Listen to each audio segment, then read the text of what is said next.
வாஞ்சிக்கும் போது, ஏசப்பா என்னுடைய கேரக்டரை மாற்றுங்க அப்படின்னு கேட்கும்போது, ஏன்னா ஆசீர்வாதத்துக்குள்ளே இது எல்லாமே இருக்குது. ஆசீர்வாதம்னா வெறும் காசு பணம் மட்டும் கிடையாது. ஆசீர்வாதம்னாலே நம்ம ஆவியின் கனிகள் எல்லாம் நிரம்ப பெற்றவர்களாக இருப்போம். நம்மக்கிட்ட இருந்து அன்பு வெளிப்படும், தயவு எல்லாமே நம்மக்கிட்ட நம்மளுடைய சொந்த கேரக்டர்லேருந்து வெளிப்படணும். அதுதான் ஒரு ஆசீர்வாதமான வாழ்க்கை.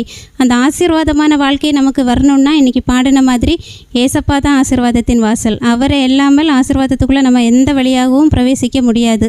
எல்லாத்துக்குமே ஏசப்பா தான். ஏசப்பாவுடைய வார்த்தைக்கு நம்ம கீழ்ப்படியும் போது தான் நம்மளுடைய வாழ்க்கை மிகுந்த ஆசீர்வாதத்துக்குள்ளாக மாற்றப்படும்.